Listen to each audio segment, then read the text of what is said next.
Sobat, aku mau cerita tentang satu kegalauan. Mungkin pernah atau sedang kamu rasakan. Kamu datang ke rapat gereja, ada agenda besar yang dibahas.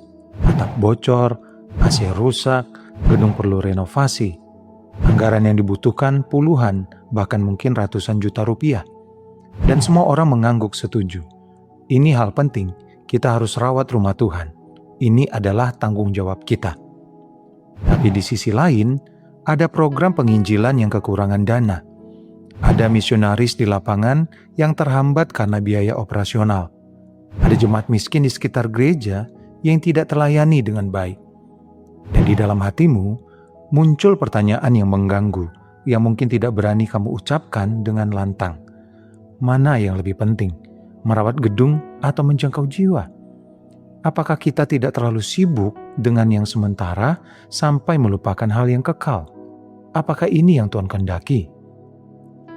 Nah sobat, pertanyaan ini bukan pertanyaan kecil. Ini adalah pertanyaan tentang prioritas gereja, tentang apa yang benar-benar penting di mata Tuhan, tentang apakah kita masih setia pada misi utama yang Yesus berikan. Pergilah, jadikanlah semua bangsa muridku. Atau kita sudah terjebak dalam rutinitas memelihara bangunan. Hari ini, aku mau ngajak kamu belajar dari dua tokoh dalam Alkitab. Dua orang yang memimpin pembangunan kembali Yerusalem setelah pembuangan. Satu orang bernama Ezra, satu orang bernama Nehemia. Satu membangun tembok, satu membangun iman.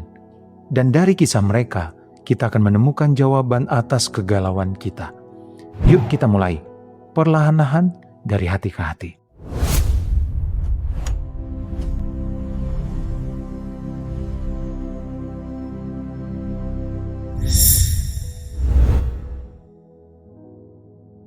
Sobat, mari kita kenal dulu dua tokoh ini. Ezra adalah seorang imam dan ahli Taurat. Dia adalah seorang yang sangat menguasai hukum Tuhan. Dia datang ke Yerusalem sekitar 13 tahun sebelum Nehemia. Tugas utamanya, mengajar firman Tuhan dan memulihkan ibadah umat Israel yang sudah kacau balau selama pembuangan. Ezra 7 ayat 10 menggambarkan dengan indah. Sebab Ezra telah bertekad untuk meneliti Taurat Tuhan dan melakukannya serta mengajar ketetapan dan peraturan di antara orang Israel. Perhatikan sobat, ada 3 hal. Meneliti atau belajar, melakukan atau menerapkan, dan mengajar atau membagikan. Ezra adalah seorang pembangun iman. Dia tidak membangun tembok. Dia membangun hati. Dia membawa kembali hukum Tuhan ke tengah-tengah umat yang sudah kehilangan arah. Lalu ada Nehemia. Dia adalah juru minum Raja Persia. Itu adalah jabatan yang sangat tinggi, dekat dengan penguasa, penuh kepercayaan. Ketika dia mendengar kabar bahwa tembok Yerusalem masih runtuh dan umat Allah dalam keadaan terhina, dia menangis, berdoa, berpuasa, dan meminta izin raja untuk pergi membangun kembali tembok itu. Nehemia 2 ayat 5 menuliskan, "Jika Tuanku berkenan dan jika hambamu ini mendapat kasih-Mu, utuslah aku ke Yehuda, ke kota pekuburan nenek moyangku, supaya aku membangunnya kembali." Nehemia membangun tembok. Dia memimpin rakyat bekerja siang malam, menghadapi ancaman dari musuh-musuh di sekitar. Dan dalam waktu 52 hari yang luar biasa, tembok itu selesai. Itu tercatat di dalam Nehemia 6 ayat 15.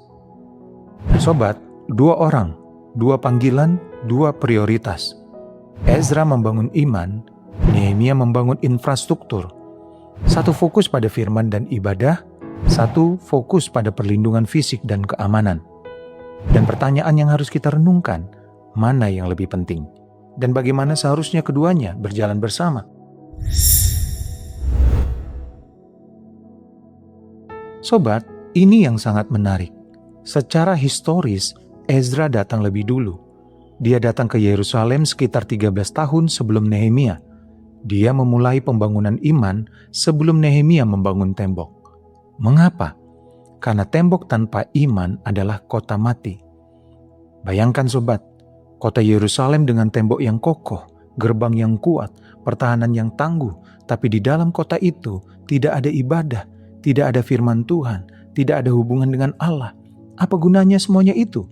Itu hanya kota kosong dengan dinding batu, rumah yang indah tapi tanpa penghuni. Nehemia sendiri mengerti hal ini dengan sangat baik. Setelah tembok selesai dibangun, apa yang dia lakukan? Apakah dia mengadakan pesta besar untuk merayakan keberhasilannya? Apakah dia memamerkan tembok yang kokoh? Tidak, sobat. Dia memanggil Ezra untuk membaca Taurat di depan seluruh umat.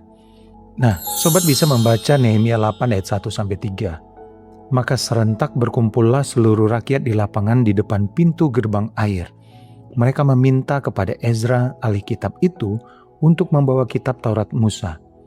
Ezra mengundang kitab itu di hadapan seluruh jemaah, dan ia membacakannya dari pagi sampai tengah hari, dan semua orang mendengarkan dengan penuh perhatian.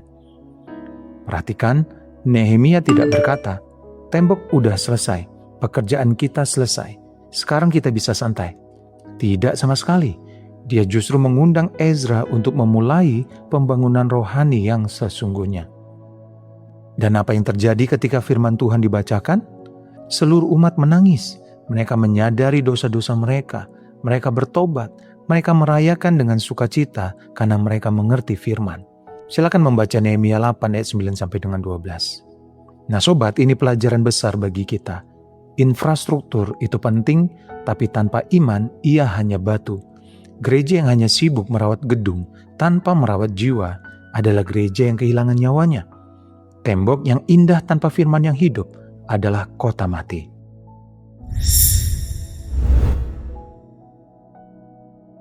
Oke sobat, sekarang kita tarik ke kehidupan gereja kita hari ini. Berapa banyak gereja yang menghabiskan puluhan, bahkan ratusan juta rupiah untuk renovasi gedung, sound system yang canggih, kursi yang baru, AC yang dingin, sementara misionaris di lapangan kekurangan dukungan.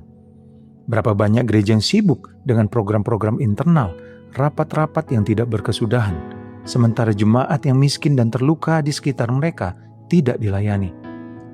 Berapa banyak gereja memiliki gedung megah, tetapi pintunya tertutup untuk orang-orang yang tidak cocok dengan standar mereka. Berapa banyak gereja merawat bangunan, tetapi kehilangan semangat untuk menjangkau yang terhilang.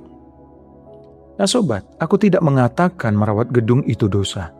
Sama sekali tidak. Gedung adalah sarana untuk beribadah, untuk berkumpul, untuk melayani. Tapi prioritas adalah masalahnya. Ingat perkataan Tuhan melalui Nabi Hagai dalam Hagai 1 ayat 4. Apakah sudah tiba waktunya bagi kamu untuk diam di rumah-rumahmu yang berpapan indah, sedangkan rumah ini tetap menjadi reruntuhan? Tuhan menegur umat yang sibuk dengan kenyamanan mereka sendiri, tetapi mengabaikan rumah Tuhan.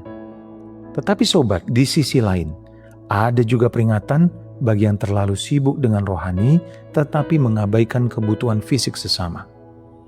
Yakobus 2 ayat 15-16 berkata, "Jika seorang saudara atau saudari tidak mempunyai pakaian dan kekurangan makanan sehari-hari, dan seorang dari antara kamu berkata, 'Pergilah dengan selamat, kenakanlah pakaian yang hangat, dan makanlah sampai kenyang,' tetapi ia tidak memberikan kepadanya apa yang diperlukan untuk tubuhnya, apakah gunanya itu?"